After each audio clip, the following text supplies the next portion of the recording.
Well, thanks for joining us this morning.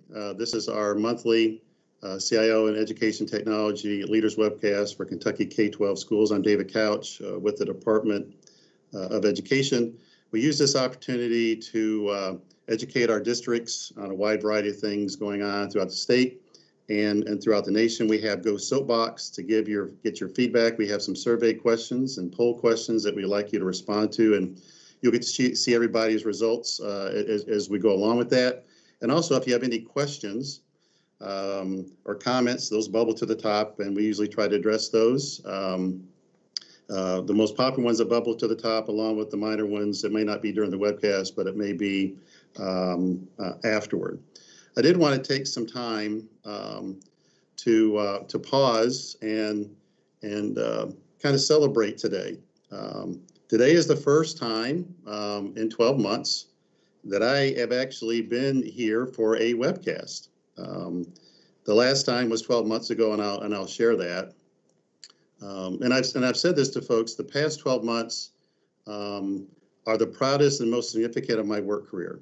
As most of you know, I was a former military officer and for years, and been part of this work for nearly 30 years. But this is by far the proudest I've ever been of the work that we've done. A lot of that has to do with the work that we put in place for nearly the past 30 years. And what we've done during the 30 years, but also what we did during this year was pretty fantastic. Far from 100% perfect, but we provide a real viable option for folks for in-person here for the Department of Education and the school districts, and also virtual. And for most everything we did, we were the first in the nation to do that. Here in Frankfort, the Department of Education was the first organization out of all the parts of state government here that went 100% telecommuting. And we were able to do that within a week. We were also quickly able to pivot all of our school districts to 100% virtual learning, and much faster than any other state that I'm aware of. Actually having a viable virtual options. We learned along the way about how to deploy those. But I'm really proud of those on our staff and our districts. It is a cause of celebration to be here, and I wanted to share a little bit of that journey. And just let me know if you can, when you can see the screen. You all see this now? Yeah, we can see it. So this is how I felt like most days. This is a scene from Papillon. If you've not seen that movie, it's an incredible one where he sticks his head out of this solitude cell and and everyone sticks their head out once in a while and says, "How am I doing? How am I looking?" And I felt like that way most of the time, especially during the very first few months of this pandemic, is how do I look? Because it was quite a journey for the very first few months. I want to take it back just not long ago, March 10th. This is where I was at March 10th. The Kentucky Valley Education Cooperative, like every year, comes to the Capitol and shows the good works that our students are doing in the KVAC region to legislators and anyone else that wants to come.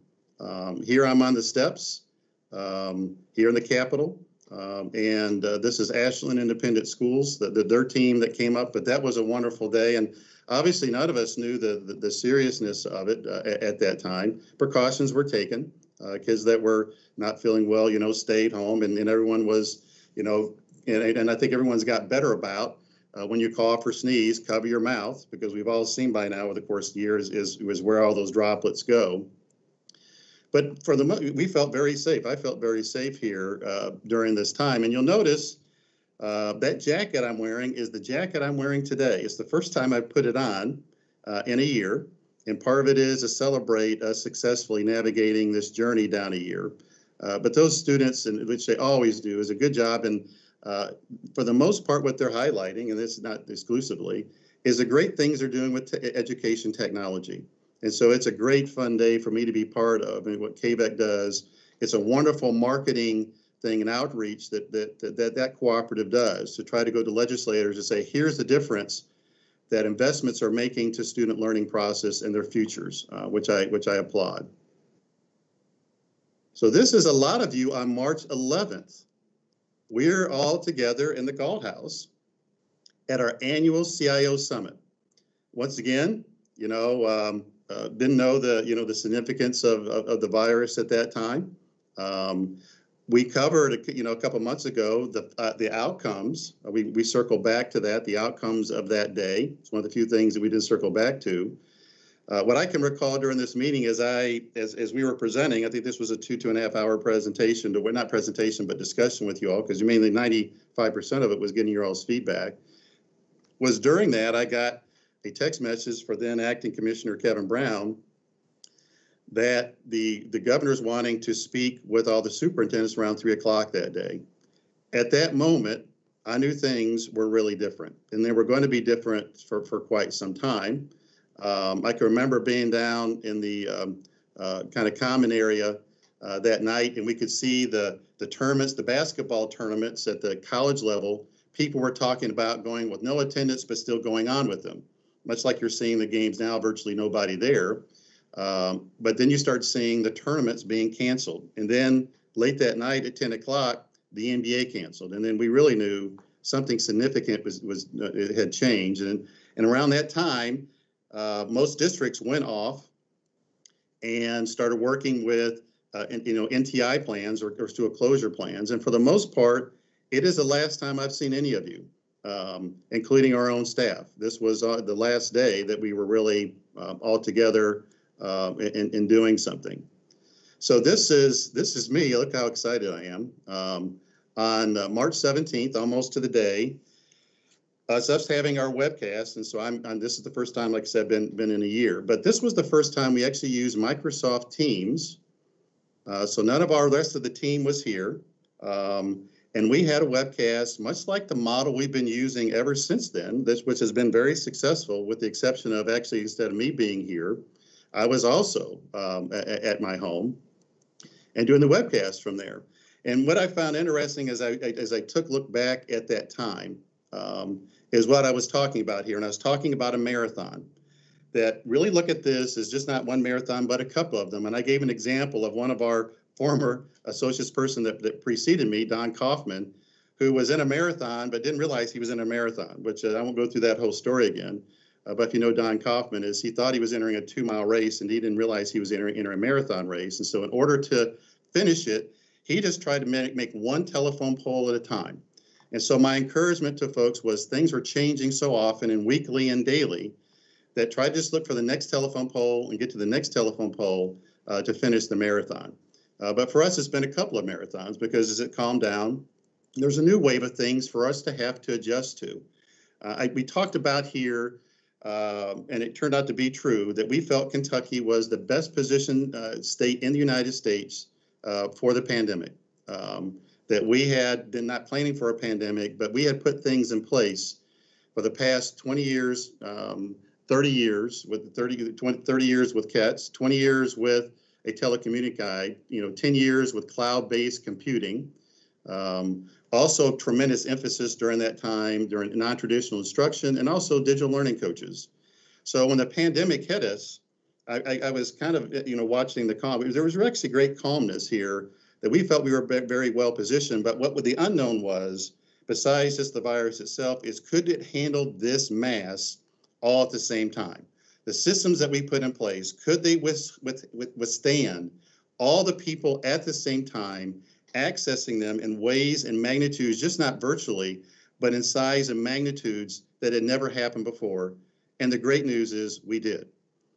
We accomplished that. All of our systems withstood tremendous stress on them on the technology side, and provided a really reliable kind of experience for folks that, out of the gate, that other states were months, if not, and still struggling to catch us to put what we put in place during that time. Only 83 districts at this time had experience with NTI, though. I was kind of surprised. I thought it was higher than that at this time. We talked about we're still going to go forth with all the things that we plan to do, which we did. The cool thing about what our approach was is this was like a job on top of a job for most of us.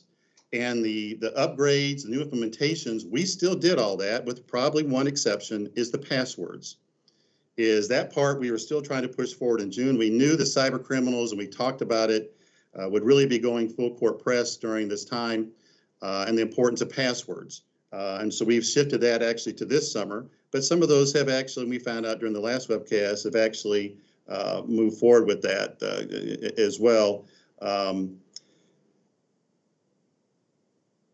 I guess looking back on it as I watch this in webcast, and you don't have to go back and watch the March one just like I just did, is what a good strategy we had in place. And I can recall Mike Lettingham in this webcast talking about, you know what, there's going to be a lot of good things that come out of this. A lot of good things at showing people things can be done that we always thought could be done.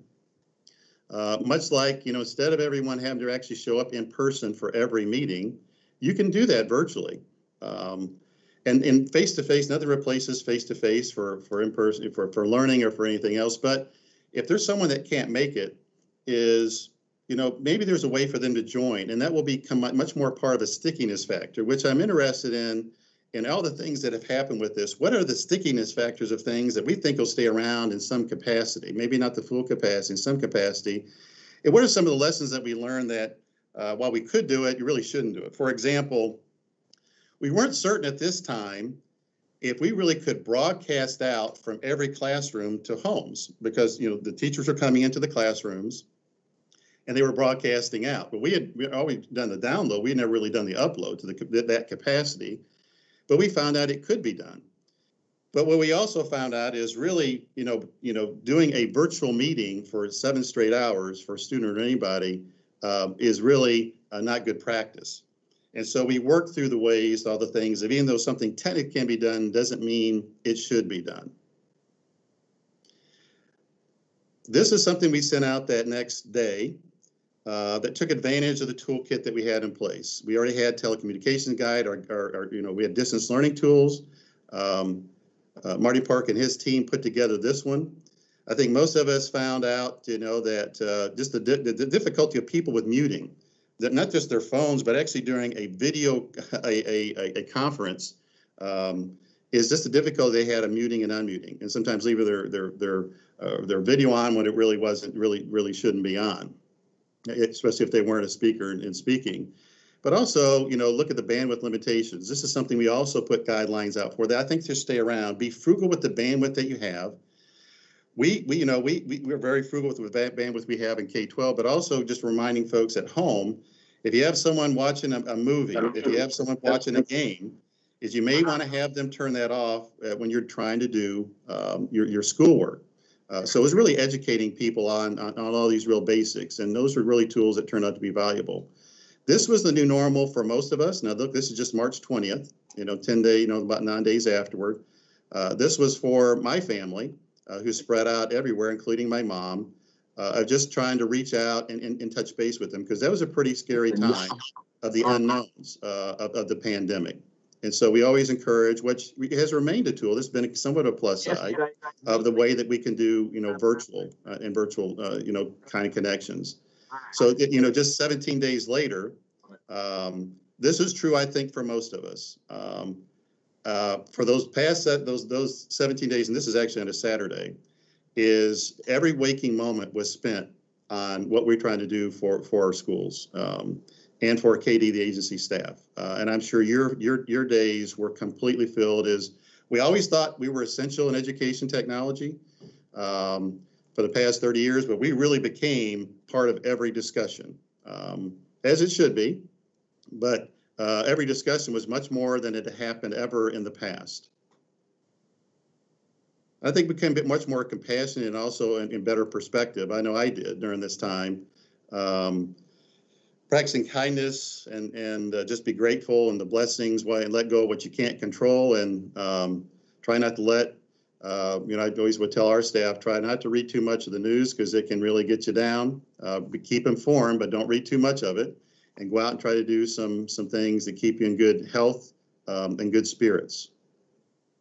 One of the proudest things that we did press through is during that webcast this year ago, I had announced that we were canceling our in-person state championship for STLP, which is my favorite work day of the year. But I was really proud, Jeff Sapolsky and all the folks that lead and responsible for STLP across the state, we still had an STLP state championship. And these are some of the reactions of the students right after this was in Blake Elementary.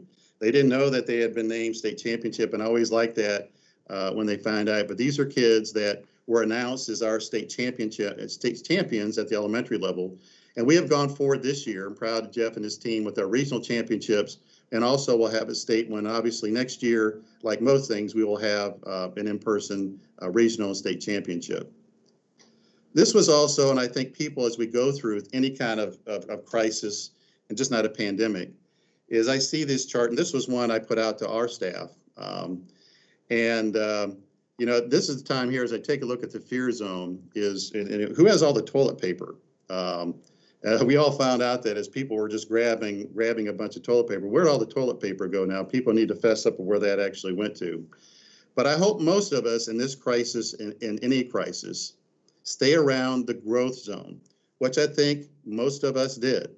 We really stayed focused in on the future and trying to get that service in place in the present, and pretty much empathy. I know for our staff, and I felt the empathy of what folks were going through with the unknowns. Everyone made their talents available to them, and how to help each other. This was an area for folks that that struggle with adapting to change. This was going to be a difficult time for them. And I told our staff, expect almost hourly a change.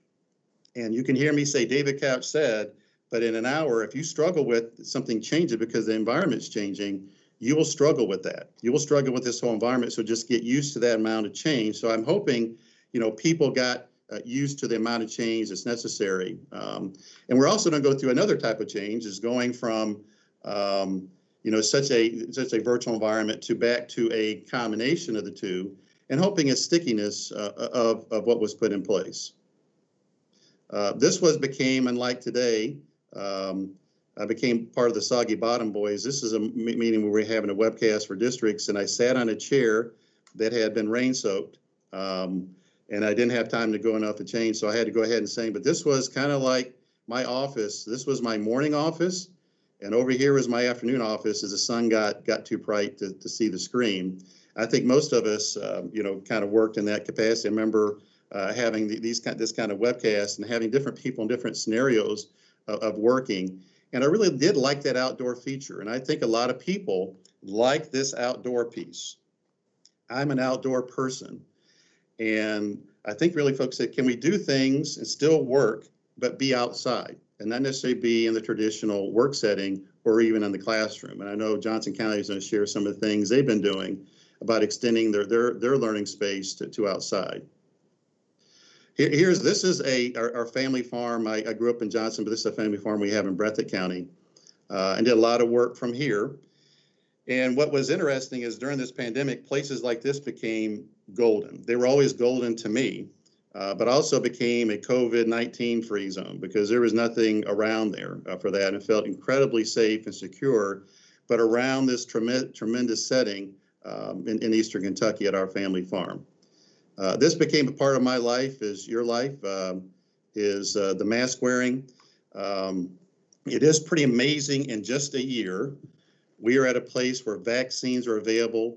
I think we have now 20% of Kentuckians that have at least had their first shot. Obviously, here in Kentucky, priority was given to our teachers and our K-12 staff for vaccines, which is just awesome. And then the older folks were prioritized. But it was also really nice that during the pandemic is, you know, there were some simple things we could do. You know, the mask wearing was a simple thing. Washing your hands and physical distancing was another one. And I know for myself this is the healthiest I've been in a year. Not a cold, not a sniffle, not the flu, not anything significant, which really shows going forward is maybe when you're not feeling so well and you think you may have something, maybe it's better to stay at home, or the mask wearing at least, so it's not so contagious. And this is a pretty neat thing. This came out in August. Of Kentucky's being recognized in Education Week magazine. We are recognized as exceptional across the nation as being regarding our digital and instructional resources being available to our students and teachers at their classrooms and their homes. Once again, I never give the impression that we were 100% perfect, but something we should be very, very proud of that we put in place. And some of the things that we're still dealing with is the cyber criminals went in full court press. They knew people were working more virtually than ever, and these folks are just the low life of the low life of trying to scam people and trick people out of it. So we constantly became more aware, and I'm hoping through the process more savvy. I know here in the Department of Education is, even during the pandemic, we implemented cybersecurity things that we had already planned to do, but the pandemic actually gave it some leverage and some meat of its level of importance, because being able to really show that the number of cyber attempts and cyber crimes and cyber attacks had increased by 3 to 5 times during the pandemic, which is still an issue right now, by the way. And it's just the reason why the password piece for districts is so high on our radar screen, and trying to make those tougher for these cyber criminals to get involved with. And their next wave is they've gone after the unemployment insurance and trying to get a piece of that. This also happened during September. We were recognized in a national magazine as being a national leader in Government Technology Magazine about what we had put in place. And once again, we're far from 100% perfect, but there's times that you need to, when you go through something like this, is circle back on the things that were done well. This was I'm actually here at the office here. This is a painting that my mom had in her office when she was a teacher for years. And you can make the best of even a rainy day in a pandemic, I say. But the piece that I'll be looking forward to is these are COVID-19 testing stations in our parking lot here in Sauer, and they're still out there. And I'll be looking forward today to be able to come when they're not here any longer, when they're no longer needed. But they'll still be there for the big bit of there. And I think all of us, this was in November, became much more thankful for things, and I know appreciative of simple things that were taken away. And so I'm hoping really during the pandemic that people become much more appreciative of those simple things, which I suspect they will.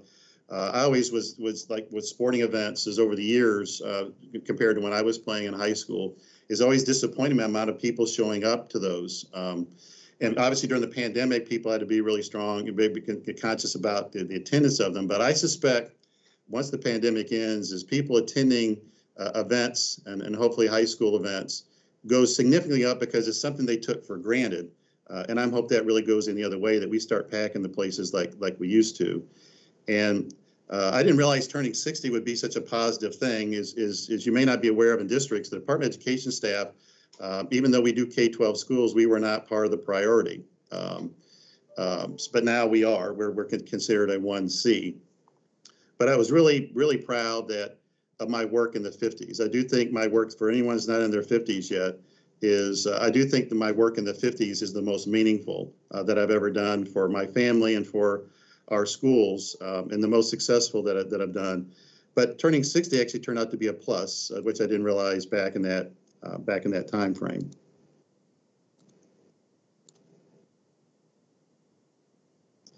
This was a neat moment for me.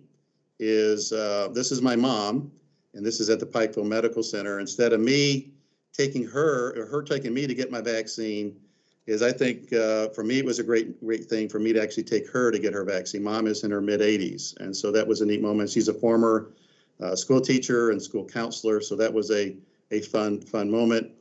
And as I said here, and I'll close with this, it is, around this time last year, the pandemic got real, and this is the proudest that I've ever been of the work that we've done, and you all should be very proud of that as well. So I did want to pause and celebrate the past year as we've navigated it. And my mom said, and she was right, whatever choice we're making, right, and superintendents, I know you can relate to this, it was going to be the wrong decision no matter what. You're going to have X numbers, so that was the wrong decision. And so there was no win for a lot of this, but really proud of the way our school districts, and really us, we navigated this over the past year. And I think we all wish it was a little bit better, but I think we did fairly well with what we had. So I'm going to turn it over to go to Gasto. Greta, you got some announcements about Kisty? I do. I'm going to see if I can share my screen. Can you guys hear me? Can. Okay. Let's see here.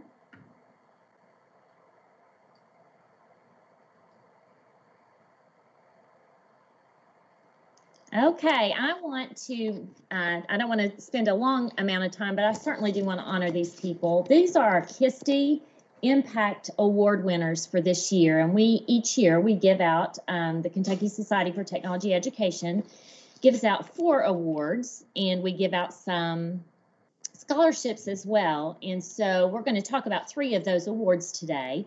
And the first one is the Impact Leader of the Year. And we are thrilled to announce that Robbie Forsyth from Warren County Schools is that leader. The Impact Leader Award recognizes and honors one leader who has demonstrated outstanding achievement in leadership in implementing technology to improve education. It is our pleasure to announce that Robbie Forsyth of Warren County Schools has been chosen as the 2021 Impact Leader of the Year. Mr. Forsyth started out as a chemistry teacher in Warren County with an interest in technology. He helped with all things technology at the school and was then hired as the Assistant Director of Technology. After 7 years in that position, he took on the Director of Technology. He served Warren County as the director of that for 9 years. Now, even though he could retire, he is still a critical and vital piece to Warren County through his work with data integration. Even more important is his work with our younger staff.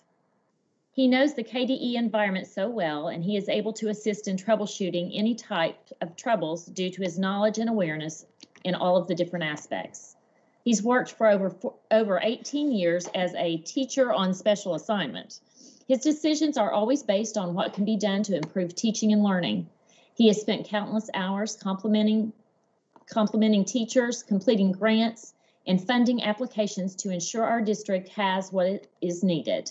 He has been the driving force behind tech planning, data security, digital citizenship, and so much more, while still carving out time to cheerlead and coach others on in the integration and adoption of digital tools that will make their job easier and more fruitful. He has undoubtedly made WCPS a better place for teachers and for students. He works closely with his peers across Region 2 and has served as part of Kisty since 2009. He speaks with excitement about his work of Kisty, and his involvement in Kisty is reflective in his passion to invest in others and empower them with the tools that they need to best complete their work as educators. And I'm super proud to award my friend Robbie Forsyth the Impact Leader of the Year. Yay! Next is going to be our Impact Teacher of the Year. And we are pleased to award this to Craig Dunlap of Boone County Schools. And I saw, I know that Robbie's probably on here on this call, and I saw that Craig's name came across the bottom too, so I'm so excited he gets to see this. The Impact Teacher Award recognizes and honors one teacher who has demonstrated outstanding achievement and leadership in implementing technology to improve education. And it is our pleasure to announce that Craig Dunlap of Boone County Schools has been chosen for the 2021 Impact Teacher of the Year. Craig Dunlap is the blended learning teacher at Yealy Elementary School in Boone County. His 27-year teaching career, he has shown his love of technology, and it has followed him through 4 different schools. He has taught at private schools in New Jersey, Kentucky, and Ohio before joining the staff at Yealy in 2016. He earned a Bachelor of Science in Education from Cairn University in suburban Philadelphia and a Master's of Education from Cedarville University near Columbus, Ohio. At Yealy, Craig focuses on robotics, coding, and video production. He leads a video club of 3rd to 5th grade students and is an ambassador for Codable and Kubelets. Craig is a frequent presenter at EdTech conferences, and he has shared at OETC and Kisty about various topics such as Genius Hour, social media, book commercial videos, and Makerspace badges. He has also presented at smaller events, most recently at Jefferson County School District Media Specialists Group. Craig was slated to be part of the Makerspace Playground in ISTE at 2020, but couldn't participate due to, you guessed it, COVID. Mr. Dunlap lives in Covington, Kentucky with his wife, a 2nd grade teacher, and a middle school daughter. In his nomination, it was stated, when you write up a job description for a teacher, it normally says something like, teaching students based on national curriculum guidelines within your specialist subject areas, planning, preparing, and delivering lessons, encouraging student participation in lessons as well as other school-related activities, and other duties as assigned by the principal. Well, with Craig Dunlap, it would paraphrase the entire ISTE mission: to empower learners to flourish in a connected world by cultivating a passionate learning community, linking educators and partners, leveraging knowledge and expertise, advocating for strategic policies, and continually improving learning and teaching, all in accordance with the national and state standards within the current assigned role. He literally lives this on day-to-day operations, no matter what role we give him. The greatest part about him is that he does it all with a smile. He's eager to do it because he knows that his work will make lives better and improve the competence of our students and staff. Congratulations, Craig.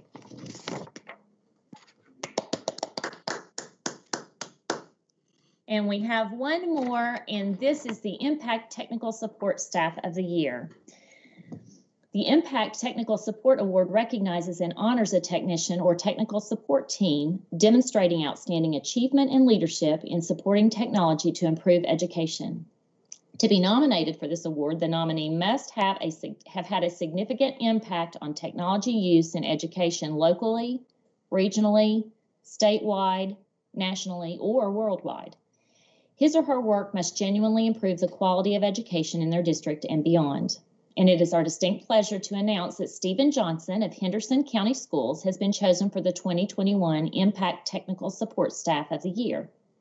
Stephen began in education as a program assistant in 2008 to 2010. He made relationships with the students and helped teachers unofficially with their tech needs. And then he moved on to that same school's computer lab as the technician from 2010 to 2011, where he continued to improve the school's technology program. He then wanted to expand his expertise in our district, and he moved to the Technology Support Center, where he became a microcomputer specialist 2011 to 2016, and then the local area network technician from 2016 to 2020. He now serves as the lead computer maintenance technician for our district. His colleague described him as a Superman, which is a pretty good description. He says that the only excuse for him being able to expend his amount of time, energy, and passion that he puts into his job would be to be Superman. He was worn several hats in our technology department through the years, but it is hands down the first point of contact for so many people in our district when anything goes wrong. We know that he will get the job done and get it done correctly. From his efforts, he has made a significant positive impact on our school district and has helped so many students and educators. He's genuine to his core and would do anything to help our students succeed. He's the go-to man in our district. When he comes to work, he comes super early to get a start on the day, making sure that everything is ready for our students and teachers. Congratulations, Stephen and Henderson County Schools. Now, I just want really quickly to say that I am so proud to be a part of Kisty, and I want to thank KDE for its partnership with us.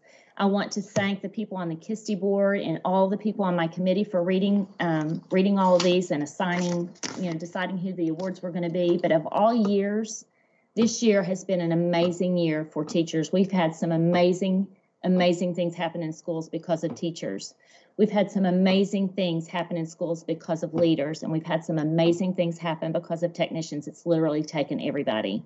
So just because these three were chosen, that doesn't mean that we don't have some fantastic people, and I'm so proud to be just a small part of it. And also, I hope everybody enjoyed their little Kisty bags that we sent out because we were really proud of those too. So, and we've got a few more little Kisty. Oh, look, David Couch is showing his. We have a few more little Kisty webinars and learning activities coming up. So if you all will just make sure you pay attention to your KEs when they remind you, and pay attention to your regional reps when they remind you. We've got a few more little opportunities up our sleeve to help you this year to just be the best that we can be. Thanks so much for giving me the time. Absolutely great. And you can see this nice mask that you guys have in that package there that can be out there. And by the way, I walk the talk. Is I have my little Kisty sleeve on my phone. It's been there for 2 years. I've appreciated that. And, the little notepad you have in here, this was really nice of being able to connect a variety of things. And I like this one, your message. We look forward to seeing you at our conference in Louisville on March 11th, 9th through 11th, 2022. I've appreciated our partnership with Kisty. I've said this often, and I've seen it during the pandemic. Another big reason why our success in Kentucky that I highlighted is this cooperative relationship between the Department of Education and our school districts. It really doesn't exist in the other 49 states to the level it does here in Kentucky. And we can debate things, and this is important kind of our growth. But the partnership we've had with Kisty over the years and really over the past year had a big role in our success over the past 12 months. And we look forward to working with Kisty going forward. So thank you, Greta, and your team and all those that volunteer their time. So next up is our school district highlights. We're going to first of all start with Johnson County. I gave you some of the things they're talking about. So Superintendent Tom Cochran, I'll turn it over to you and let you introduce yourself and your staff and your team. Thank you, David. I want to begin by recognizing and honoring you all at KDE and Office of EdTech. I know that you probably hear words of thanks and appreciation all the time, but we don't always get the opportunity to do that. So starting with you, David, who everyone knows, but every chance I get, I brag on the fact that you are a Johnson Central High School graduate. Thank you, Marty Park. Marty's one of Marty's right-hand people, Laura Raganos, who we rely on heavily here in Johnson County. And then our engineers, Matt Jerry, who's our Region 8 engineer, and we also steal Courtney as every chance we can get, and everybody else who works to remove barriers for our district so we can do the same thing for our teachers and kids. We certainly appreciate all that you all do every single day. Johnson County, just give a little bit of overview and background. We have 5 K-6 elementary schools, 1 7-8 middle school, and then 1 high school. We serve 3,300 students on a daily basis. Right now, about 70% of those are face-to-face, brick and mortar that we call them, 4 days a week, all pre-K through 12. And then the other 30% are learning in our JC Clickens or hybrid remote learning model. I have with us today 2 of our tech team, and we all those students and schools that we serve, we have only right now 4 EdTech tech team personnel. I know that we're very small in team, but they do many great and big things, and I'm very appreciative of them.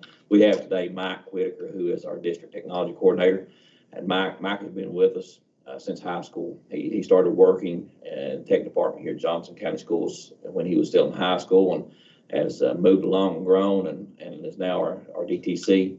And also Lisa Salyer, who serves multiple roles for us. Her official titles are digital learning coach at the district level and CIO. Both are phenomenal people. They both do phenomenal things for our schools and through and with our tech department. I'm very proud of them. I don't tell them that near enough, but they are just absolutely wonderful. If you don't know them, you need to take a few minutes to get to know them. We are going to talk briefly today about 3 initiatives that are taking place at Johnson County Schools. The first is Learning Without Boundaries.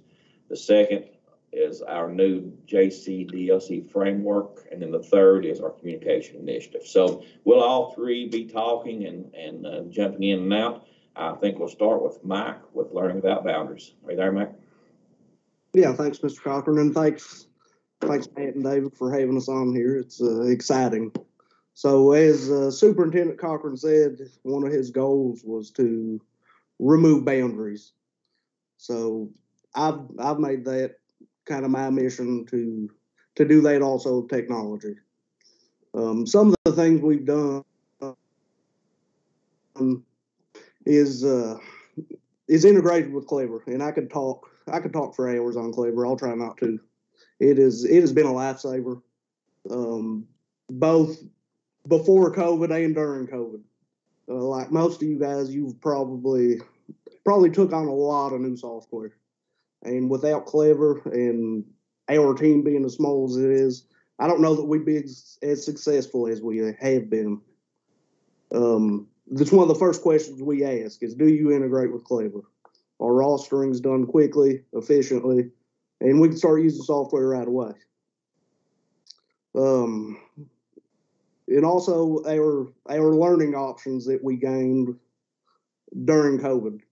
I remember being at Kisty and getting the phone call from Mr. Cochran saying, get back home, get back to Johnson County. And within we had come up with our learning options and our plans, such as JC Click and Soar, which was our remote school, and also JC Brick and Mortar, which was our small instruction, try to get kids back in the classroom.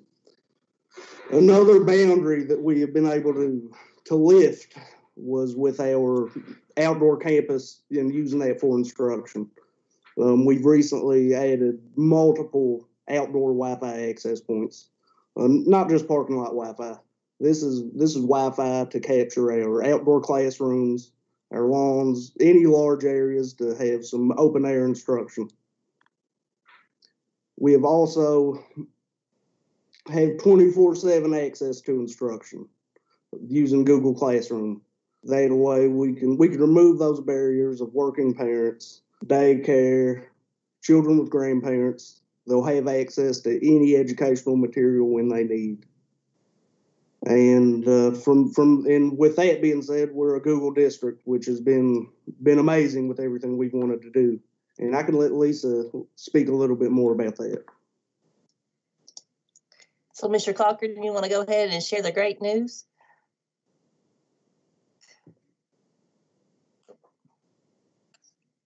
Superintendent Cochran, you're muted.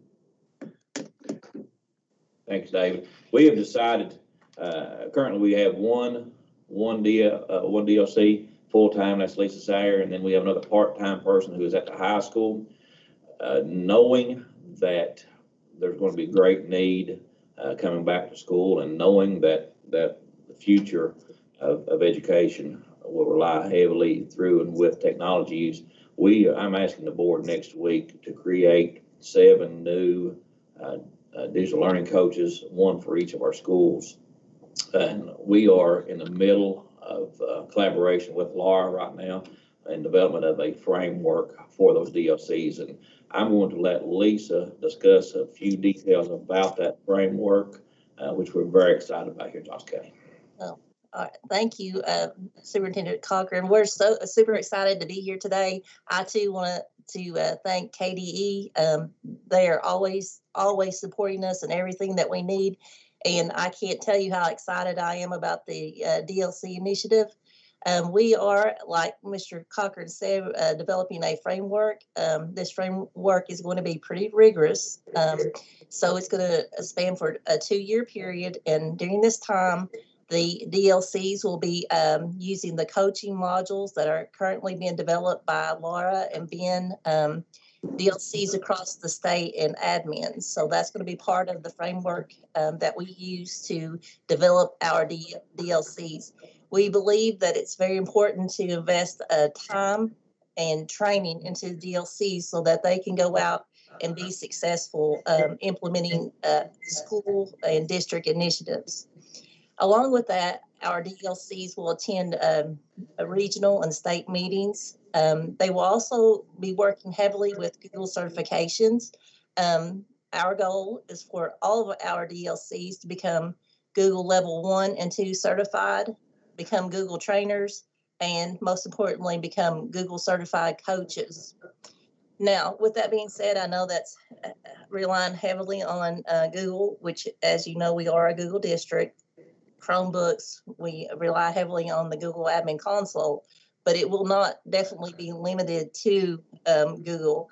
We will be doing multiple book studies. We're going to utilize a 5-step coaching model, and we're going to incorporate both technology and instructional strategies.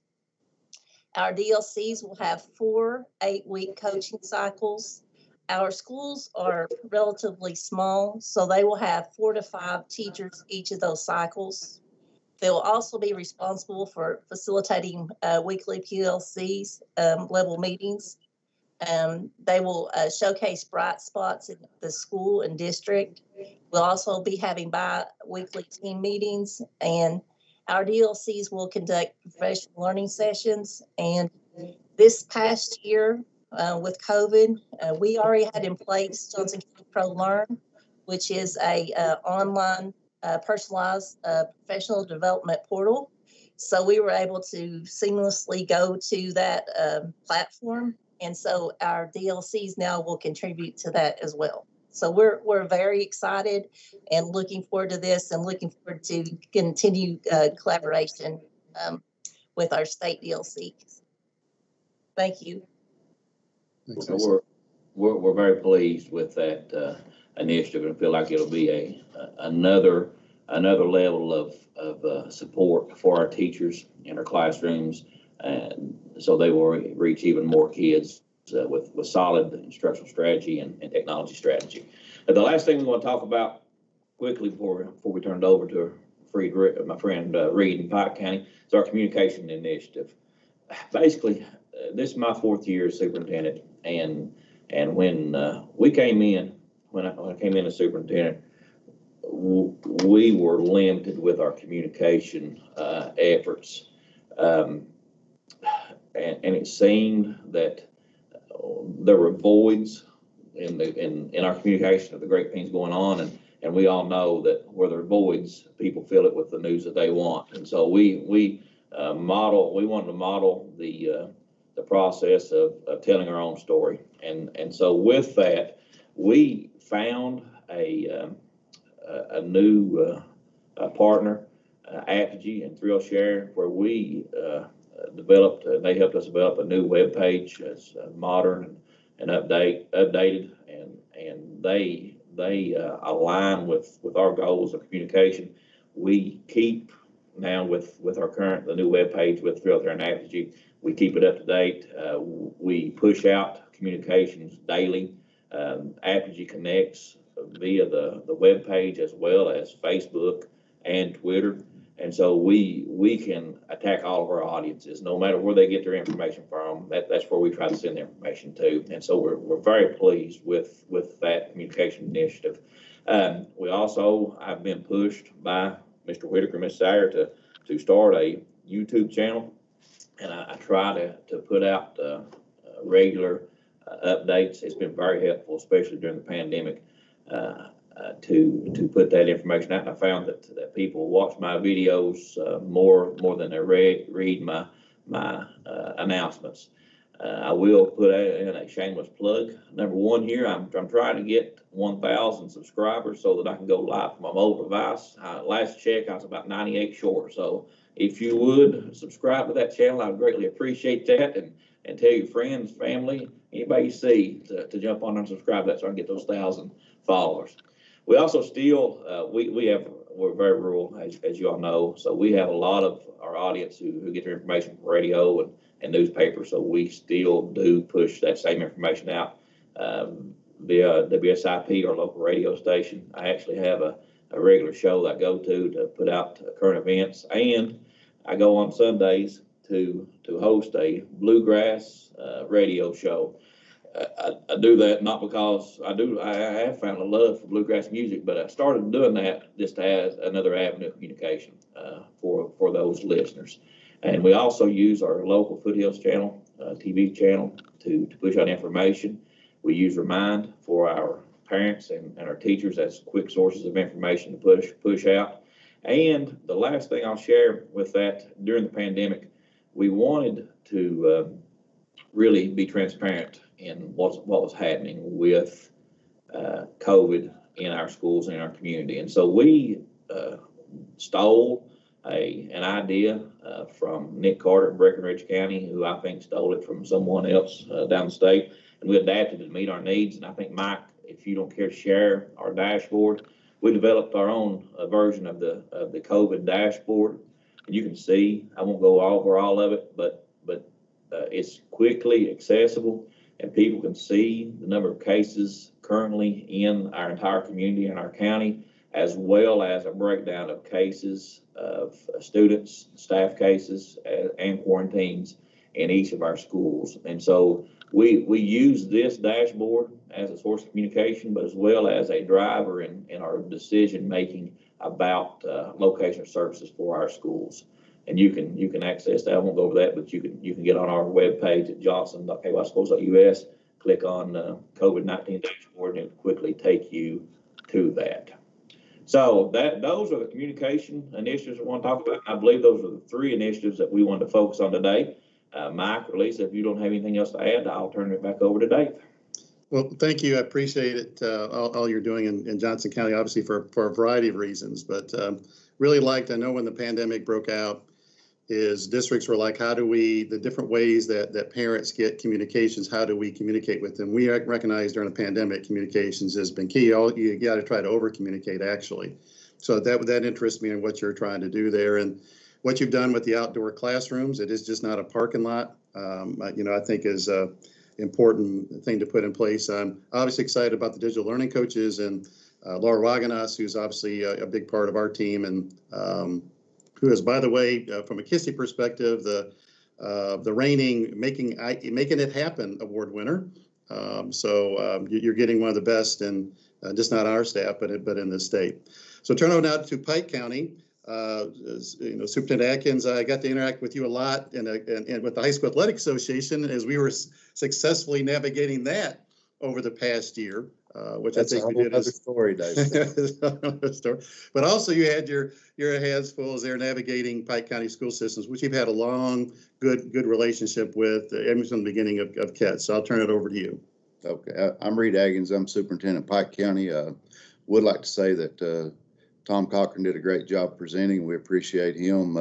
Also would like to mention the picture of David Couch's mother getting her shot, her vaccination at PMC. My wife is actually one of the administrators assigned with overseeing the vaccinations at PMC. And at this point, they're giving about 1,000 up to 1,200 shots a day. And I know this because I get a play-by-play every night on that. So, but PMC is doing a great job there. We've also partnered with PMC. Speaking of technology, we now have telemedicine in each and every one of our schools, and that is administered or covered by Pikeville Medical Center, and we certainly appreciate that. That's a good use of technology. We're also starting a psychiatrist type situation in a couple of our schools as well, and it will be through again telemedicine. So a few important statistics information I would like to give you about Pike County. At this point, we have about 7,650 students. That's tremendously down over the last 4 to 5 years due to the downturn in coal. As many of you know, we have 3 elementary schools, 8 K through 8 schools, 1 middle school, 5 high schools, 1 day treatment facility, 1 credit recovery academy, and 3 ATCs. So as you can see, we have quite a number of schools, but if you know Pike County, you know how big we are geographically. And with some of those schools, it will be very, very difficult to consolidate them. So we're kind of stuck with that. Pike County has 100% participation in STLP. We do pay a STLP coach director at each of our schools. We are implementing the last mile program through internet access and hotspots in our homes. We have proxied those to make sure that students are only on appropriate sites during that time. And all this stuff I'm talking about, my director of technology, Clayton Potter, will extend upon in just a few minutes. We use Canvas as our learning management system. We'll also be using Canvas next year as we try to develop and implement a virtual high school in Pike County. We're purchasing through Title IV money a new teacher workstation for every teacher in our district. And we will relocate those workstations that are still useful to create computer labs for students and things of that sort. We voted at our last board meeting to make our district a true one-to-one with devices. We'll be using CARES funds for this, and we'll again, Clayton Potter will extend upon that in just a few minutes. Got a lot of exciting things going on in relation to technology in Pike County. And if anybody has any questions for me before I turn it over to Clayton, I'd be glad to answer.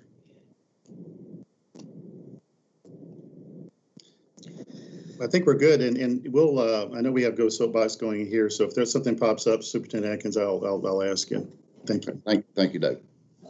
Thank you, Mr. Atkins. I'd just like to expand, I guess, on a few things that Pike County has done.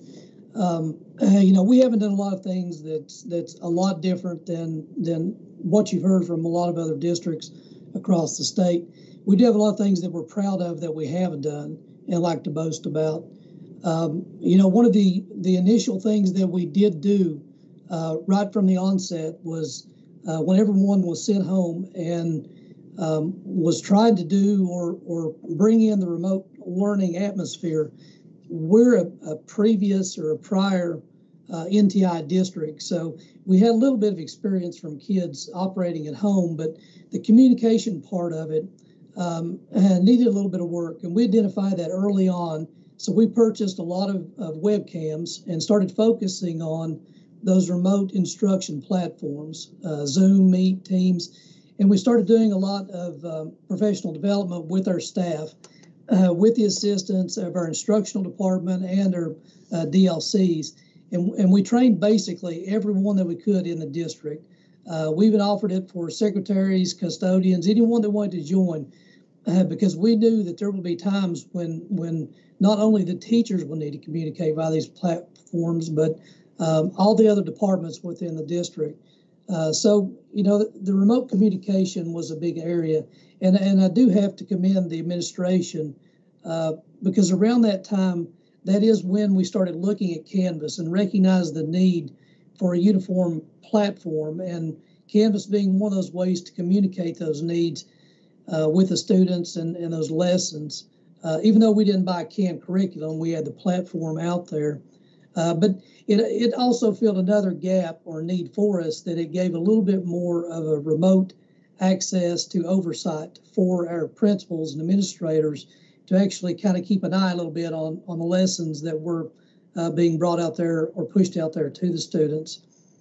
So some of the other things that we were doing, though, again, he mentioned that we're looking at a virtual academy for this fall, potentially, and we've been pursuing different avenues of it, how we could work it in our district. Hopefully we'll have a high percentage of our students back in the classroom, but that's always a consideration for us. And as he mentioned, we recently, as a district, decided to go with a full 1-to-1 ratio. The board had approved that purchase of the CARES funding. And even though we didn't purchase the full amount of 1-to-1 devices for the district initially last spring, we did identify that this pandemic could continue on for a long time, and there is a potential that with all the variants and things out there, there's a potential we could even go back full virtual next fall. So it's upon us to try to be ready for those things in the event of that scenario. Some of the things that we have done or that we did do, and a couple of them I guess I wanted to focus on, was the online registration was one. We bought in big to that when KDE purchased that for the districts, and we do appreciate KDE stepping up on behalf of us for that. In looking at or evaluating the online registration, we found, or we actually had about 70% of our applications done last year. And that was put in pretty hastily. We did it in just a couple months, but in evaluating it, we saw as a district, we were sending out across the district about 61 variations of forms that were going home, and we had 19 schools that were sending out packets, and the average student packets were about 28 pages per student. So in doing the calculations on that, we estimated it probably was going to be between $35,000 and $40,000 a year between copy costs and the man hours to bring those papers back in. So, why not go to the paperless type of enrollment for students? This year, we're going to push for 95%. Hopefully, we'll have every bit of that. Some things we are doing, we're purchasing iPads and setting kiosks in at schools to make it easier for parents to walk in if they don't have internet access at home. And we're doing trainings with our clerks and secretaries to make them kind of realize that this needs to be the number one avenue because, for one, it's healthy, but two, it's a lot more efficient. And healthy, I mean that you don't have all that paperwork that's being passed back and forth, but it is a lot more efficient route of doing it. The other initiative, or one other initiative that Mr. Atkins mentioned, was the last mile internet. And to date, we've served about 140 students, which is about 100 households because a lot of those have multiple children. And again, I commend KDE and the commissioner and the governor for setting those funds aside and helping us out with that. We have seen, just for KDE's knowledge, it's a little less than 5%, I think, which David, you mentioned is the kind of the target number. It actually came out to about 2% for us. And we're actually seeing on top of that about 5% of that 2%, I guess you could say, about 10 kids for our district that we can't serve at all. And that's because of pure geography. You can't get a line up to the house and you can't get a cellular device up there. And we did try both of those both avenues for reaching out or extending internet services to the children at home. But it's been a great project. We hope that it could continue, but we know it's based on funds availability. And then the last thing I guess that I wanted to comment on was the password policy, which is something that you mentioned, Mr. Couch. We felt that the password policy went fairly smooth for us. We're fully implemented. We did look at the password rollout in the fall of 19, I guess. There's a year in between there, but we considered it, along with MFA and SSPR, to be more of a security project, not as 3 individual projects. And that's the way that it was rolled out.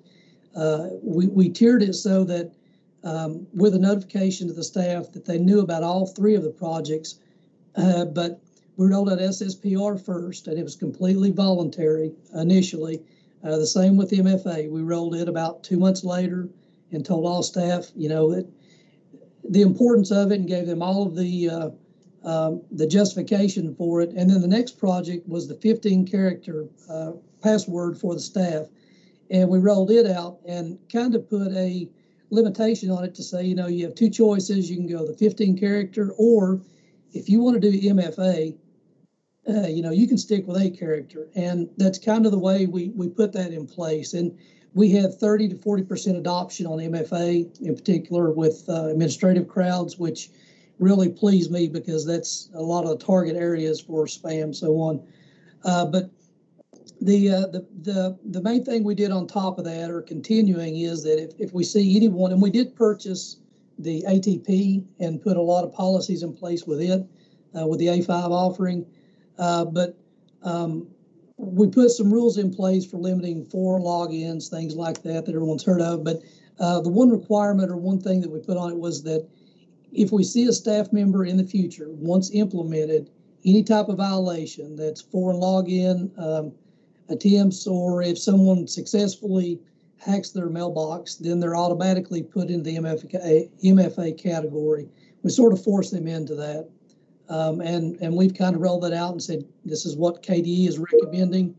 And really, it's been very, been a very good project, and it's gone fairly smooth for us. So I appreciate your time. I know you've got a full agenda ahead or beyond what the districts have told you. So appreciate all of you at KDE and allowing us the opportunity to represent Eastern Kentucky and to speak with you.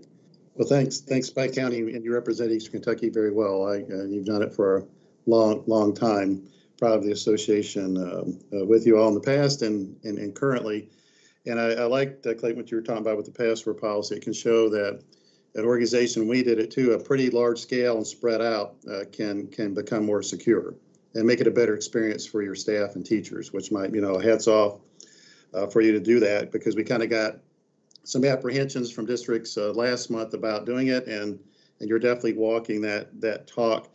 And we're going to talk about the last mile beyond the school campus as well. And there's some other options we're looking at with Kentucky Educational Television that I got briefed on last week and earlier this week about something called data casting for homes that there's no last mile wired or wireless, but can they get a KET signal so they can actually get their packets electronically versus in paper? So we're looking for those. You said it's just 10, but we're trying to say for those 10, and there's X number in every county like that, is how do we reach them? And so we're trying to get them all. So I appreciate you giving that detail. And Pike County, thank you. Appreciate you all. Marty, I want to use this time. We're not to go through the whole infographic, but I wanted to use this a little bit by little bit. Last webcast, we hit up on a few things. So if you could hit on one or two things, we'll do that as we go along here. We're proud of the new infographic that we put out. But is there anything that you would like to, very quickly, to make our audience aware of that you didn't get a chance to last time? We'll do this a little bit by little bit. Yeah, so thank you so much, David. And I do want to give a huge high five to the Johnson County team and the Pike County team, Superintendent Atkins and Mr. Potter sharing several strong leadership moves that we are learning along with you and can celebrate along with you. You know, in the infographic, we have some strong momentum on results that we have been collecting throughout the years. And if you could see the chat thread inside of Teams right now, just high-fiving Superintendent Atkins and Clayton on that work to actually know which students have access beyond the school campus and which do not. To get down to the student names is exactly what we started pushing on early in March of last year, a year ago. We represent that in the infographic now, that access beyond school campus. We would prompt you to really check that out and use that as a statewide emphasis, and then compare that to where you are in your school district, as Pike County has done and as Johnson County has done.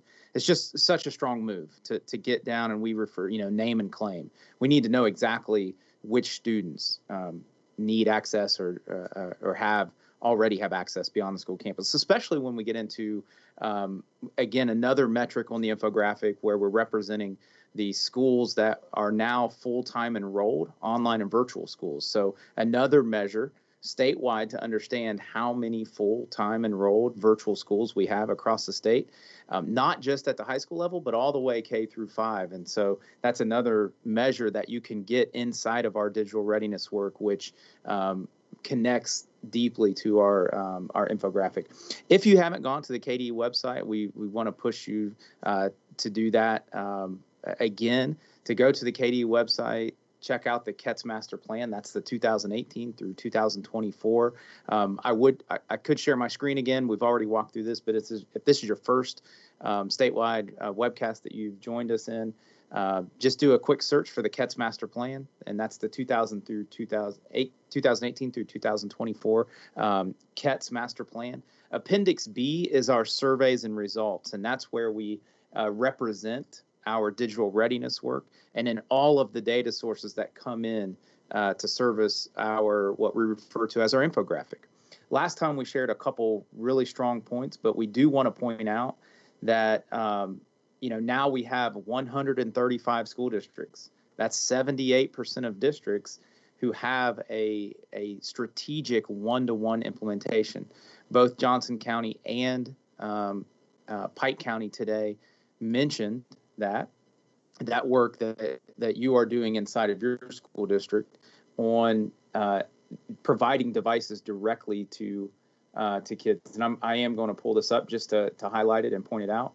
That is a strong point to understand what the opportunities are with the districts that surround you and that you connect with, and also to join strategies. As Johnson County and Pike County shared today, strong strategies that we can connect and help share between each other.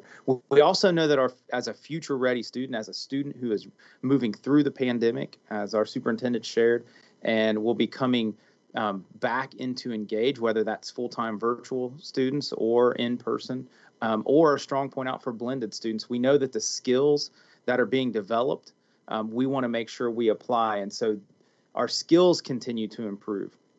And so our collaboration and online skills, now 81% of our students find that collaboration and online, using online documents and sharing and connecting with other students to help develop ideas, now find that to be easy to perform, those tasks. That's strong. That's very strong for us. We will see this continue to improve, no doubt. Now just 4% of students say that task is impossible. That's a very small number that we want to get all the way down to 0. I want to point out that 97% of our students now say that foundational skills, but with using a digital device and digital applications are easy to perform. That's extremely strong for us. I want to point out, and we did mention, and I know we mentioned it last time we shared a metric, but I do want to call out that now 82% of our teachers have access to a digital learning coach. But we know today that that's even higher. As Johnson County just shared their plans for 7 additional digital learning coaches in their district, we know that number could be near 90% of our teachers have access to a real-time teacher leader who understands how to maximize the effective uses of technology to integrate into learning, not just technology for technology's sake, to integrate into learning. We expect that will continue to grow to almost near 90% as of next year. That's an expectation that we're working towards, which is awesome. It's doubled, continues to double month by month almost. Well, not double month by month, but from year over year. I do want to point out, David, and I'll turn it back to you. I want to point out a couple things. From a professional development perspective, we need to understand, and I love how Lisa shared in Johnson County the coaching cycles that they're after. We want to, by the way, Lisa, we want to help celebrate that work and use it, continue to work that modeling so that other districts can connect to that. But what we need to know next is, through our coaching cycles, is what are the areas that our teachers need additional help with. We're going to continue to see things like using digital and online tools for critical thinking continue to climb. We know that classroom management with technologies and with digital tools and digital resources, digital devices, takes on a new form. And while we had a bit of a dip from the previous year there of what our teachers are saying, we know that that's still one of the strongest areas that are being requested or identified as needed. Multimedia skills, again, a slight dip from the year before, but we suspect that will continue to climb back up as one of the areas of most need by our teachers. In other words, as Superintendent Cochran shared, more folks are watching his YouTube videos and getting information that way than the messages that he would send out, the written messages. And so leveraging multimedia for learning in ways that make more sense. And we suspect and we know that from a trending perspective that our teachers are still going to need those tools. Okay, so finally, David, I want to point out these areas because Superintendent Atkins and Superintendent Cochran mentioned their strong moves moving forward.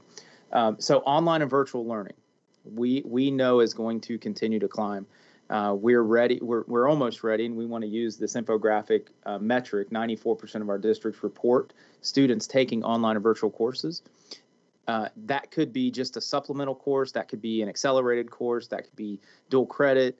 That could be an AP course. That could also be a catch-up course where a student missed something and needs to catch back up. So it could be a part-time enrollment, but we also know that it can be full-time enrollment. And so we are developing and we'll be hopefully ready to announce and launch some of this work moving forward as quickly as we can.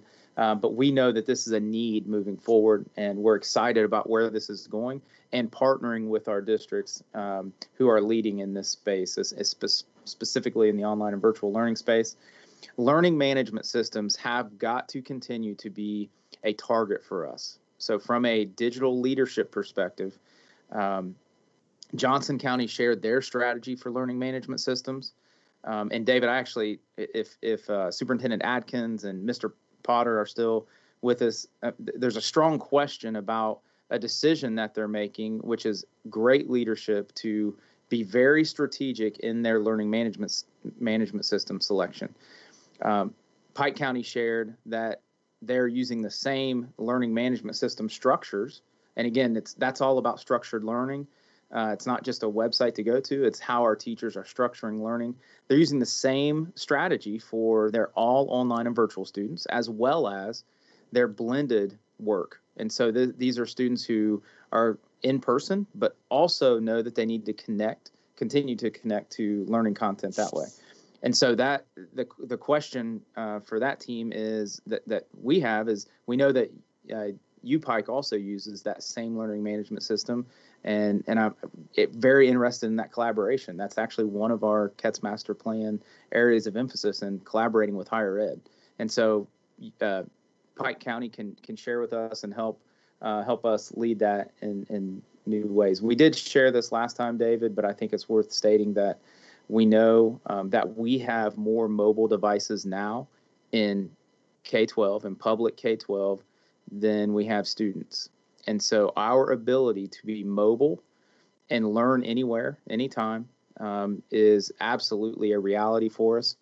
How we wrap strategy around that, how we wrap services around that mobility becomes our next area to refine and get better at. And so that's absolutely exciting for us and something that we need to use to catapult us into continued new learning designs. Thank you, David. Thanks, Marty. Let's move to the EdTech funding legislative session. I'm only going to cover what has changed since the last time we met. So in our summary, I talked to you about, and you'll see in there in the written notes or can watch it, our summary about our past funding. I'm just going to talk about what's changed a little bit since last time. The big change since last time is there's something I call CARES 3.0 funding, which is a huge amount of money coming to Kentucky K-12, over $1 billion for a variety of services. The districts is really once in a generational. Now there's 3 levels of this CARES money that have been spent or been allocated, not spent yet. And so folks are really trying to think, what are the things that we can really do that just not for the short term, but will make a long-term kind of difference with those kind of funds. I definitely digital learning coaches falls underneath that category of, as I talked about earlier, our success is just not because of the bits and bytes and technology stuff we have in place, but the people side of it with digital learning coaches.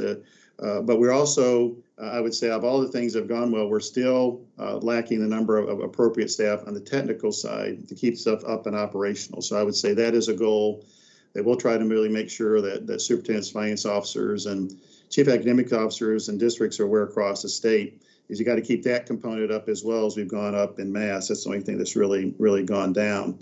There is a 10% amount of that money for K, the agency, that we're taking a look at, and this is for my staff as well, of some of the services that we propose with the CARES 2.0 money is a very likelihood will be services that we can provide to districts with 3.0, and maybe even possibly with the 2.0 if X number of districts then apply for the $75 per student. So they talked about, Pike County talked about the online registration. We heard that across the board being something that was liked a lot by a high percentage of districts. So it'd be our intention is to extend that one out. And we'll make a proposal here in KD to provide those services. We think that's also a pretty big hit or success. The other part I would say is the $3.2 billion of last mile internet funds that is this is federal funds, and Kentucky's portion is like roughly $64 million. This is mainly for low income families.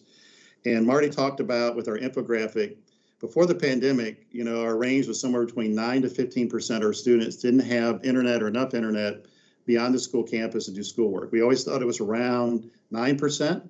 We found during the pandemic that, as Marty pointed out, and most districts have done, they went child by child to really see what they have and don't have, and did they have enough to do schoolwork. So it really wasn't we did something, we actually got more accurate numbers. Then we got to a number that we could really do something to reduce the numbers. So let's say it was really not 15% or 14% or 9%. It was really closer to maybe 5%, which we suspected it was. Now districts have done something to bring it down even lower across the state. The question would be, what is going to be the sustainment formula for that? If 95% of parents are paying that regardless of their income level beforehand, and what is done for the 5% of these remaining parents that have found a way to do it, the $3.2 billion offers that. Obviously, the CARES 2.0 and 3.0 and also the 1.0 could be used for that purpose, but the 3.2 offers real opportunity. It's $50 per month, and it's including $100 for a last mile wireless device to go inside the home. And so we're going to be keeping a close eye on that potential funding source and what's needed. And so it offers a way. I know Zach Morris of Carroll County sent me a note about what's the transition plan where district doesn't pay for it for a certain amount of time. I think there's CARES money that's available there to do that, this district choice, and there's this $3.2 billion. But then you have to think about what is the transition to go back, because before the pandemic, I think only maybe 5 to 10 districts were paying for the last mile internet beyond the school campus, and it wasn't for the whole number of students. It was actually for a very small population of them maybe taking a certain course. So we're not quite at that point there, but the 3.2 offers a nice transition place. Mike, is there anything else we need to mention about the second offer and E-rate that we didn't mention last time? No, I don't think so. When we got our second offers in process, $7, we'll do a kind of a true up at our third offers to try to get back to a whole of 21 for the year. The E-rate filing window closes the end of, or the March 25th. So everybody obviously needs to pay attention to that. And I'll speak a little bit more about an E-rate item when I talk about the contracts here in a minute as well. Okay, thanks. Lisa, I know we've talked a lot. Lisa Moore leads does a lot of things for us, and she's actually been here a little bit longer than me, part of KETS, started years and years ago, so she knows all the KETS history, so appreciate your long loyalty to the KETS program, Lisa. Anything that came out of, I'm not aware of anything EdTech related that passed the House and Senate and has been signed by the governor. I know we talked about mainly out of legislative session that for Kentucky K-12 EdTech was mainly a continuation budget, as I would think it is. KETS and Ken and even the OET operation remained the same. And I think a lot of legislators were keeping in mind this huge amount of money that was coming in from the CARES, the 3 levels of CARES money, because we've been trying to get the KETS and Ken baseline raised, and it's going to be very difficult, obviously this session, even next session, to do that. Is there anything that we need to share with districts about the legislative session that I didn't hit upon? No, David. I mean, there's still just a few that are working their way through the process, but most of the ones that we are looking at have either gone to the governor or in the last step in the House. Just for timeline purposes, today is the last day. It's day 28 of the 30-day session, and they will go into veto recess. And then they'll come back on the 29th and the 30th, and that's where they have the opportunity to override the governor's any vetoes that he might make to the bills or line item vetoes, which is primarily what's done with the budget. He might not veto the entire thing. He might just veto one portion. So even though the governor's budget was more of an education-focused budget, the finished budget is more of just a continuation budget, as you said. So I don't know how many items he will look at and try to line item veto. So we'll get a memo on that, and we can share that when that comes out. Thanks. Thank you. And no real, as we tracked, there was a couple of bills that were EdTech related that we were concerned about, but had not come to fruition. And so I appreciate, Lisa, your effort and others to make sure that the Kentucky K-12 schools, in our perspective, was well represented. Dee Dee Connor, Kentucky Data Systems, K-12 Data Systems update. Oh, you're on mute, Dee Dee. All right, can you hear me now? Okay. Yeah, can you? Yeah. So thank you, David. Just a few things today. We do have some upcoming training. We had a couple questions about the training, and we've gotten some good responses back. There is training for Infinite Campuses offering user group sessions. Those are ones that they usually go out and do regionally. There will be 3 sessions, still trying to keep it regional so that districts that are near each other can participate together. And I think there's always that opportunity to learn from each other. There is going to be some national user group sessions also. Those will be April 20th and 21st. And I think I forgot the dates on the first.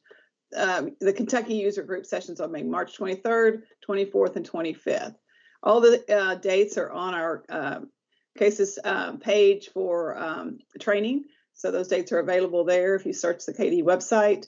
Also, the Infinite Campus end of year training that we always do with some highlights on things that need to be done before the end of the year. We always do provide a KDE update at the same time. That is April 14th. And, I appreciate those the districts that said they might not know if somebody's going to attend, but they'll help pass the word. That's much appreciated. The districts that, responded back into the question that they knew nobody was participating. I'd love to know more about why folks just choose not to participate in some of this training, because it is opportunity for districts to take advantage of finding out what's needed and the best way to do things. So, and we always have a few that don't participate in anything. So reach out to me if there's some suggestions you have. Those are always appreciated. Couple things, David's already mentioned the online registration and campus learning. Those were 2 offerings that we made through the CARES funding, and those continue through next year. So please, if you have not already taken advantage of that and you want to, there's still time to sign up for that, to get set up with online registration or campus learning. The question that came in earlier about campus learning and having to pay for it, when all we're using is the Google piece of that. It is something that's on our radar. We've had some conversations with Infinite Campus. I can't say that we've gotten very far with that, but it is conversations that's ongoing on whether there could be a reduced cost associated with that. To carry on just that one piece of the campus learning beyond that. We'll see on the latest set of CARES money, because there is some potential for some of that to continue beyond those 2 years that we've originally offered. We'll know more about that later. Then we have a couple of questions on those 2. We don't have to bring them up, David. I think everybody can take a look at them. And then one offering that has just started, that is the 3rd round of the PEBT program, the Electronic Benefits Transfer Program. The Cabinet for Health and Family Services administers that. Has started as of this last weekend. So the money has started going out. The period for this offering is October 2020 to May 2021. So the benefits will roll out on EBT cards throughout the coming weeks. So keep in mind, you may have some questions come into the district about why am I eligible or not eligible. Those questions really are best asked, directed to the Cabinet for Health and Family Services. We did provide the date from the state level this time for this, similar to what we did at the first round. So we're dependent on the data in Infinite Campus being correct, but all those questions are being routed directly to CHFS. One last thing on the school report card, we do have the financial transparency for the 2019-20 year that will open in the spring. So that'll be opening up in late April, early May timeframe. The financial directors will be contacted on that directly. And other than that, we're just wrapping up plans for the next year and thinking about assessments and what data will go in the school report card. And there won't, the lack of accountability will continue in the school report card for 2021. Thanks, Katie. And we'll bring up the slides when we kind of stop. We'll take a break when we finish. After the webcast, we'll bring up all the results and people can see them. Mike, I know we have some news to share about the network components RFP. Just wanted you to give me an opportunity to share that. And I know we have some of the new winning vendors on here, way to hopefully they've become a little bit more educated about what we have, because first time they've been on a Ket State contract. Some of them are repeats, so I'll turn it over to you. Yeah, I'll quickly provide an update on, we've distributed the information out to the districts regarding our awards on the networking products and services contracts that everybody's anxiously been awaiting. So I know that people have actively been involved with those. Those awards at this point include Cisco, Dell, Extreme, HP Aruba, and Juniper. That still is an open procurement, so there potentially could be additional awards made, and as they are, we'll advise folks if those would occur. A couple points that I'll make to make sure everybody understands the dynamics of these awards. Each of the contract holders can name up to 5 reseller agents, so we have an opportunity for a lot of activity going on with our districts as far as the folks that they can choose to work with. And so, just be aware of that. It's a lot of activity going on as far as I know, folks reaching out and communicating. And obviously the districts I know are well aware, have been communicating through the KEs on different things going on as far as the steps they need to follow when it comes to E-rate eligibility for things they're doing with these contracts. So just make sure you're following your due diligence and doing that. If you have questions, obviously you can direct those through your KE and to our E-rate team. Scott and Caprice primarily would be ones that would fill those questions that come up as far as us providing direction, guidance on things you need to be keeping in mind and thinking about as you're handling E-rate. The other thing I want to mention regarding E-rate on these is that as of this morning, these contracts are now on the E-rate Epic online system. So districts that have been ready to file their applications and finalize those applications can do so. They can reference these contracts as they need to in that Epic system. We had a little bit of delay in getting that done between us and finance. Had to work a couple of things out in order to be able to get those up there.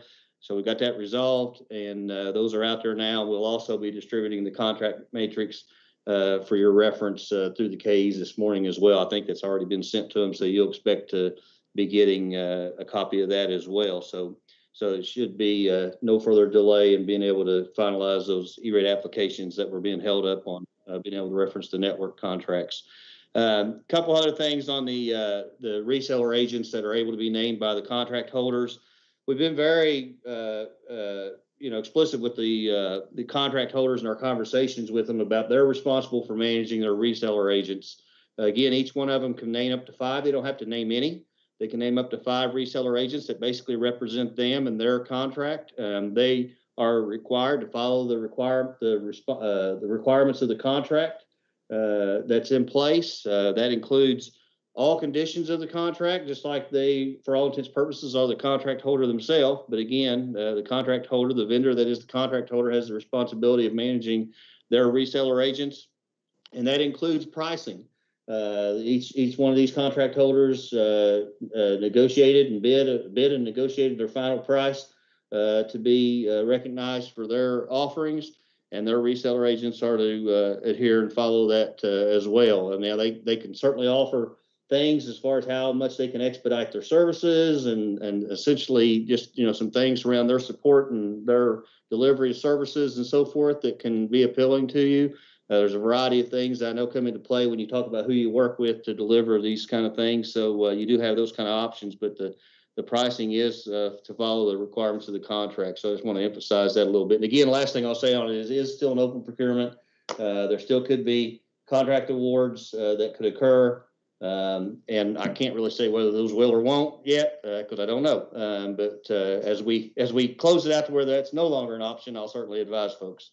Mike, I'd like to make a point about, because I know we have some of our new network components vendors on that are brand new to KETS, been around for 30 years, is the Kentucky Education Reform Act was based on equity and equality of access and opportunity. So what that means is if a vendor offers, I call it the equity clause, a lower price to district X, Y, and Z, it is also the price for every other district in the state. And so if you're the prime vendor, you are responsible for your resellers. And if you can't handle your resellers and they get out of hand, then, we are in the past, we suspend your contract or we remove your contract. And so you are responsible for managing those resellers, as difficult and as that may be, but that requires you, as people come and go from those organizations, which they commonly do, is you got to stay on top of it constantly. But we do have an equity clause here in Kentucky, so it prevents cherry picking of going to the wealthiest district and offer this discount and not giving it to anybody else. And so I just want to make sure you're well aware of that. We enforce that. And you got to make sure you stay on top of your resellers. And if your resellers can't stay on top of it, then maybe you need to eliminate the reseller piece and you just do it yourself if you feel like you can't stay on top of your resellers. Thanks, Mike. Is there any update? I know just quickly on the teacher certification system, and I saw a couple of questions about point of sale system. Both of those are still open RFPs. Nothing's been finalized on them yet. No contracts have been awarded yet.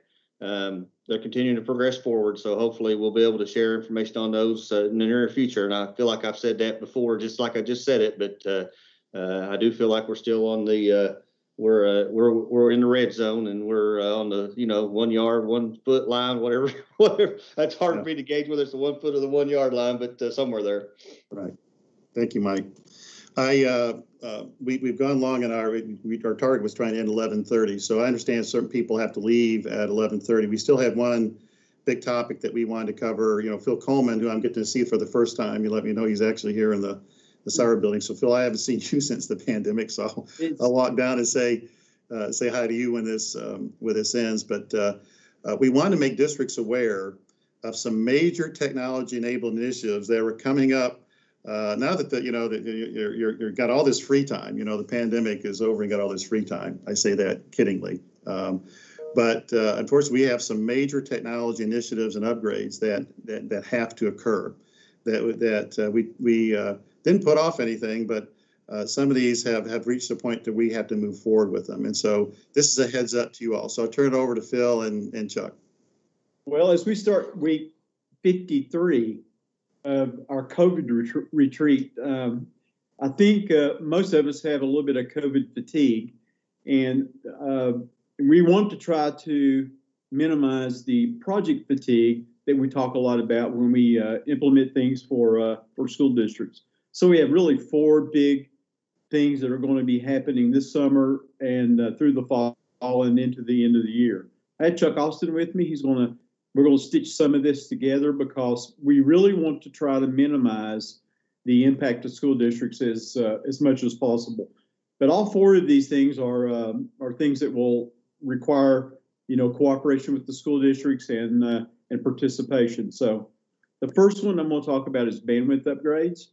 We will be starting those in July, and looks like we are scheduling 10 to 12 of those per month. And, probably through the remainder of that fiscal year, or at least the calendar year. So those, that's kind of a big deal. Anytime we get a chance to improve our network, not only the size of our network, but also the strength of our network, we always jump on that. We think that's very important. The second piece is the relay, what we call relay phase 2, which is basically moving your current relay device from an inline state to an outline state, and we've actually started that by the end of this month we'll have completed 6 of what we call proof of concepts, which is really testing the technology, making sure that the technology works. And there we're going to be doing 10 pilots in April. And then we will start the main push to get school districts complete with that starting in May. So that obviously requires, participation from the school district and from Lightspeed, our partner, and from KDE, and we're anxious to get started on that. The third piece only affects 104 school districts, but it is a hardware router replacement, and AT&T will be leading that. And we're obviously going to try to stitch all this together and make sure that we're not kind of stepping all over each other when we do all these projects. I can't really remember a time, Chuck, that we have done so many big projects during what we call the summer, and try to get most of these done by the time school starts next year. But likely we'll be pushing some of these into the school year next year. And then the fourth one, which is a big one that requires a lot of kind of putting the pieces together, is the Active Directory refresh. And I'm gonna let Chuck talk about that. But that obviously is a big deal for us. It always has been, and it also requires 2 other little projects, kind of moving EPO and moving WSUS and doing those kinds of things. So Chuck, kind of bring us up to speed on where we're at with that. Well, Phil, thank you, number one. And, David, as you just emphasized, and we've talked about really for the last year, technology, or education technology, shall I say, just doesn't stand still. It doesn't. Right. And, there's a small army of dedicated folks that never get to rest, at the district level and at the state level, and really with the partners, some of which you've mentioned today, Phil, that we engage in a lot of this work. And when you really think about it, this small army of people, all right, there's really 3 primary responsibilities we've got to keep an eye on day to day. I think everybody can appreciate that there's operational responsibilities. We all have. We got to keep things running. We got to keep things live. And there's a tremendous amount of work and effort that goes into just that alone, especially when you look at the scope of all the technology systems and components, all right, that we've had to put in place and keep putting in place to provide folks access to what they need. There's the programmatic churn that we've talked about today. You know, as our EdTech leaders understand very clearly, you know, right now we're walking through E-rate season, all right, which is a tremendous, tremendous resource strain. And we move toward technology planning season, okay? And then into the fall, we've got reporting of the digital readiness survey and the TAR reports, all right? And all these things that really drive the finances around all that we do from an education technology perspective. And then last but not least, Phil, part of what you're talking about is, you know, project work. Okay, all of these systems and services that we continue to provide reach a point in time when they've got to be upgraded, expanded, okay, or innovated upon. And we've got several of those that it's just our luck this year that have hit. You know, Phil, you've touched on a couple of them, all of which are big. You know, the Active Directory upgrade, it's something we've done in the past. We're gonna do it again this year in 2021. We're going to be replacing, you know, the host hardware in every district, along with upgrading the operating system to Server 2019, and migrating directory services, virus protection, Windows Update services, and all those things that we offer today over to that new hardware. And, you know, project work is a resource drain in itself, because all of us wind up pulling from the same small resource pool, all right, to get all these things done over the course of a year. So, you know, we're going to be working really closely through our field staff with each one of you in a leadership position at the local level, just to make sure that we can coordinate these efforts seamlessly to be as non-disruptive as we possibly can. You know, Phil, part of what you and I talk about all the time is you can really group these projects into two different categories. You know, there's things that are going to happen behind the scenes that require little to zero district effort. But then there's other ones that do require a lot of effort, even at the local level. And we're in the process right now of preparing all the documentation that's needed, the communications planning that's needed, and all those things that we do to formalize these to make sure they're going to be successful at the end of the day. So at the end of the day, you know, just keep working with your regional engineers to understand what's coming. Right now, nobody needs to do anything until they get that green flag wave from us, and we'll be in contact with everybody over the next several months about several of these things that, oh, by the way, Phil, something we've all got to be really, really attentive to is we've got an assessment window. Yes. It's going to be happening this spring that we've got to migrate around both at the state level and the local level. So that's just one more factor that will challenge us, but I'm confident we can do it. So Phil, back to you. Appreciate it, Chuck. And as you can see, we've tried to stitch all this together and make it all of these efforts we really want to do to make the technology stronger and have more capacity, more functionality for our school district. So I love this work. I love the work that we've been able to do in the past year, as David alluded to or talked to us about in the very first part of this webcast.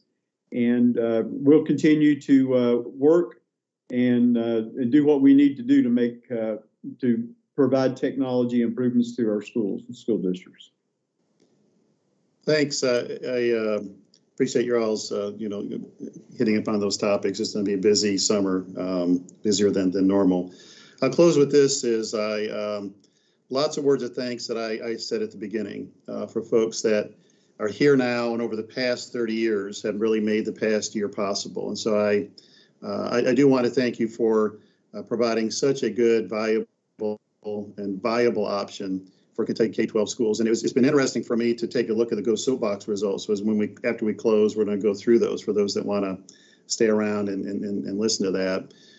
It really shows the stickiness factor of what's been put in place. And I do believe that's true. And a lot of things that, well, we had a high percentage of people value education technology before, is I think they'll value it still. There will be that stickiness factor going forward. So thanks to all my staff over the past year. I want to thank all the districts over year. There is a cause for celebration. I know you still have some work to do, and we all do, to finish the school year.